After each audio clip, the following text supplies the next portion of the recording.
¿no? A poco de llegar a Londres, Bálsamo se unió a la logia londinense de los masones. Estas órdenes se difundían por todo el continente y los hombres más ricos y nobles clamaban por unirse a ellas. Bálsamo progresó rápidamente y fue elegido gran maestre de su logia, y ese hecho le abrió las puertas de los hogares más nobles de toda Europa. En París inventó lo que él llamó la orden masónica del rito egipcio y se nombró a sí mismo Gran Copto. Esto le daba derecho a recaudar altísimas cuotas de iniciación, derechos de membresía, etc. Y aunque la masonería era solo para hombres, inició también una logia para mujeres. Lorenza quedó a cargo como la nueva reina de Saba y de esa forma duplicó su estafa. Los parisinos crédulos trataban de unirse a la orden, tentados por la promesa de enterarse más que de los preceptos masones, de algunos de los secretos del Gran Copto. La reina, por ejemplo, les decía confidencialmente a las duquesas que, aunque parecía de 25 años, que en realidad eran los que tenía 60. Ajá. La poción mágica de 5 gotas de su marido le hacían mantener una apariencia joven. Bueno, y las minas prometían mantener su secreto y se mostraban desesperadas por pagar, casi digo algo terrible, cualquier precio que exigiera el conde por sus elixires. Cronistas de la época escribieron lo siguiente: su afable encanto, su trato atento y gentil y su toque de lujo le ayudaron a salirse con la suya y cobrar precios exorbitantes por remedios de hierba que cualquier doctor podría prescribir. Cagliostro cubría las píldoras que vendía con un baño de oro. A medida que se extendía la fama de este muchacho, aumentaba el número también de países que exigían ver a este hombre que tenía poderes mágicos, y así los nobles del estado báltico independiente de Curlandia quedaron tan impresionados que le propusieron al conde coronarlo rey, y él sabiamente no aceptó el honor. Sabiamente no sé por qué. En Moscú, uno de los ministros, a que ahí no le ofrecieron. Ahí está. Uno de los ministros del zar le pidió con insistencia a Cagliostro que curara a su hermano que estaba loco. Dice, mire, tengo un hermano que está loco. Dice, ¿por qué no lo cura? Bueno, el conde lo revisó, ¿no es cierto?, al tipo, muy atado lo traía. Y, bueno, actuando de acuerdo con las instrucciones del conde, los rusos desataron al loco, y imagínese, vio cómo es el loco cuando usted lo desata. Empezó a golpearlo a Cagliostro, claro, desaforadamente. Y Cagliostro se defendió, lo tiró al suelo y empezó a molerlo a patadas, conforme a los métodos psicológicos más avanzados. Claro. Después ordenó que lo arrojaran a un río congelado. Tratamiento de shock. Cosa que es muy difícil. Sí. De manera sorprendente, cuando lo sacaron, el hombre estaba en su sano juicio y pidiendo disculpas. Sí. Bueno, soy loco, pero no estúpido. Claro. Dos golpes y me tiraron al río. Claro. ¿Sabes qué? Me molieron a patada y me tiraron al río. Discúlpeme, ¿qué voy a decir? Pero fue después de mudarse a Estrasburgo en 1780 cuando el conde Cagliostro alcanzó su mayor renombre. Para esta época afirmaba que había nacido antes del diluvio de Noé, que había estudiado con Sócrates, que había dialogado con Moisés, Salomón y los emperadores romanos, y que había bebido vino en las fiestas de Canaán y Galilea. En Estrasburgo el gobierno estableció una comisión de médicos y científicos para investigar a varios curanderos, alquimistas y magos. Se dictaminó que muchas de las curas de Cagliostro eran genuinas, aunque admitieron que no podían hallar ninguna explicación. Es decir, una tarea científica 100%. Pronto sus logros llamaron la atención del arrogante arzobispo de la ciudad. El príncipe... No, esto fue... habrá sido en Estrasburgo. Bueno, tuvo que ver, y no lo contaré, con el famoso asunto del collar de María Antonieta. Pero en realidad fue detenido y encontrado inocente, no tenía mucho que ver. Pero bien, El caso es que estuvo en Francia. Una vez durante una caminata, Cagliostro le contó al conde de Rohan que él había sido muy amigo de Poncio Pilato. Le explicó cómo era la casa del romano y las conversaciones que tenían. Rohan, un poco dubitativo, se dirigió a quien acompañaba al conde como escudero y le dijo: no es posible que sea verdad lo que dice vuestro señor. Son cosas de hace 2000 años. ¿No creéis que lo inventa todo? Y el acompañante contestó: pues la verdad no os lo puedo decir. Yo solo hace 400 años que estoy a su servicio. Qué maestro, muy bien. Esos son servidores, ¿ves?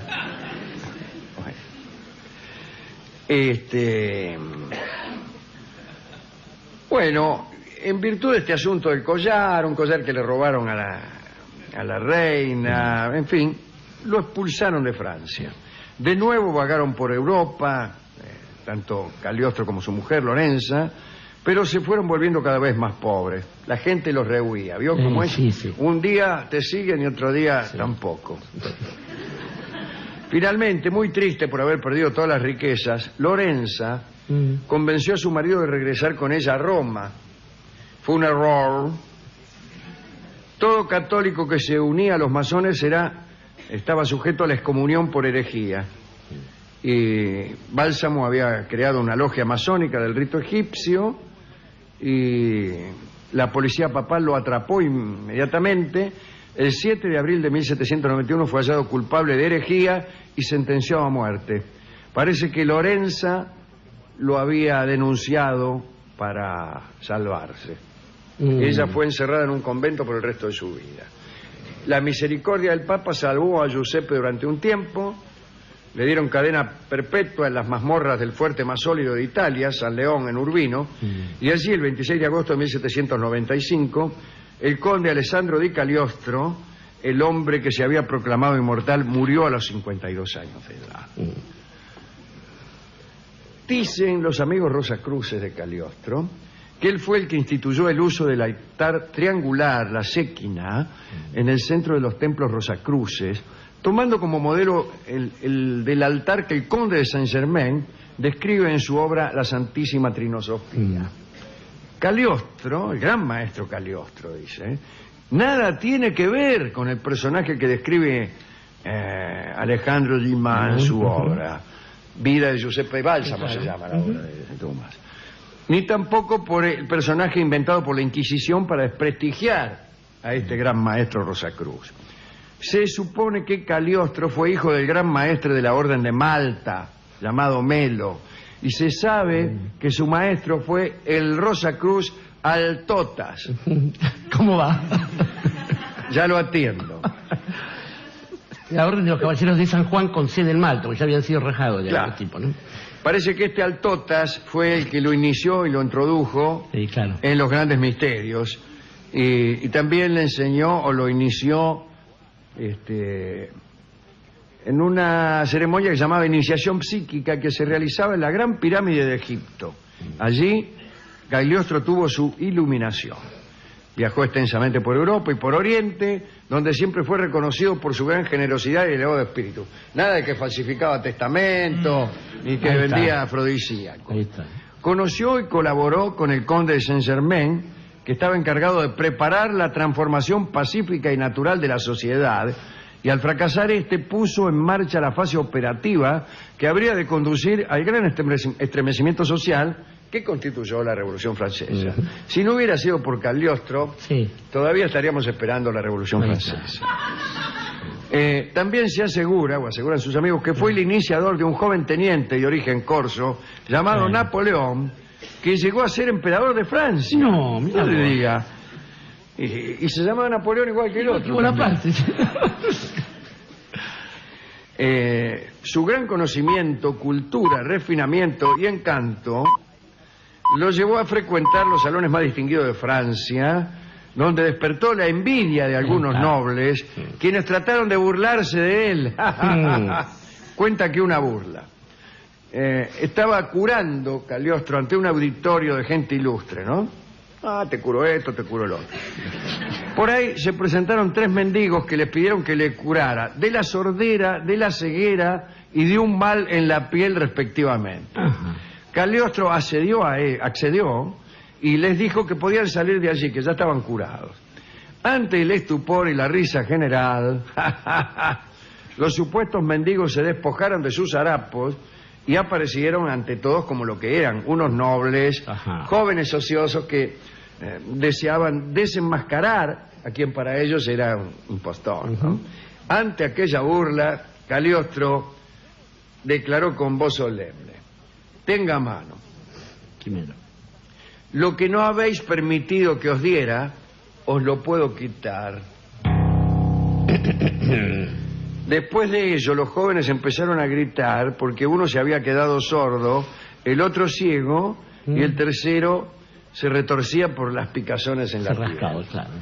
Cagliostro, siempre generoso, los perdonó y los jóvenes volvieron a la normalidad y huyeron despavoridos. Desde entonces nadie se tomó a broma los poderes curativos de Cagliostro. No. Nunca le perdonaron que fuese un impulsor de la luz. Ajá. Ajá. Como Edison. Y le atacaron por su lado más débil, que era este: el amor que tenía por su esposa, Lorenza Feliciani, quien también era muy buena, pero fue convencida por los miembros de la Inquisición, haciéndole creer que su esposo era un representante del diablo, lo que la hizo flaquear un poco, ¿no? Imagínate, a vos te dicen que tu marido es representante del diablo, yo lo traiciono.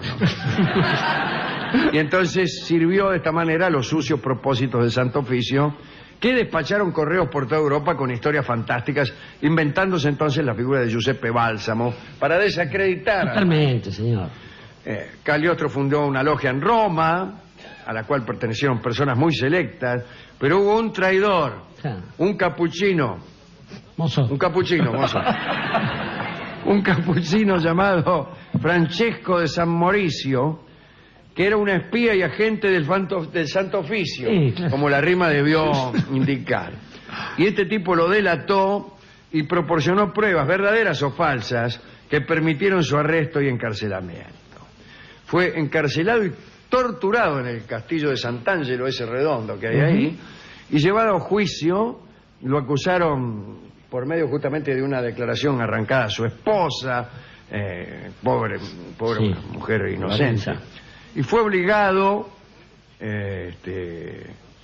lo mismo que fue obligado también Jacques de Molay, aquel gran maestre de los templarios, a presentarse con ropa de penitente ante la iglesia de Santa María y abjurar de todos sus errores. Pero a pesar de su sufrimiento, de su penitencia, de la tortura, Cagliostro no fue perdonado y lo encerraron en la fortaleza de San Leo, donde prácticamente fue enterrado en vida. Así que la Revolución Francesa ya había estallado y las tropas francesas extendían por Europa los ideales de libertad, igualdad y fraternité. Y entonces, para evitar que Cagliostro pudiera ser liberado, lo estrangularon en su celda el 28 de agosto de 1795, no como dice acá. ¿Qué decía en el que dice, el primero dice que era el 26 de agosto. Sí, todavía estaba. Y acá no dice que lo habían estrangulado. Así que estamos ante la resolución. Una leyenda dice que Cagliostro no murió. Y creemos. El cadáver encontrado en su celda era el de un monje que iba a reconfortarlo espiritualmente y el tipo lo habrá matado, qué sé yo. Sea como sea, lo importante fue la obra que realizó. Y a lo mejor está aquí mismo, entre nosotros. Disfrazado de espectador de este programa. Se encuentra el señor Cagliostro, aunque sea... Allá está.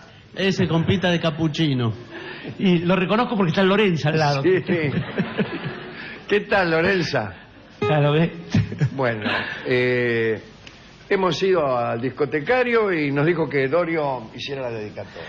Estaba pensando, Alejandro, que esta persona que en principio, ante los primeros rumores de sus acciones, de sus hazañas delictivas, nos puede resultar un poco molesta, a medida que va avanzando frente a la iniquidad institucional del mundo de esa época y de esta, que es la misma, empieza a caernos más simpático.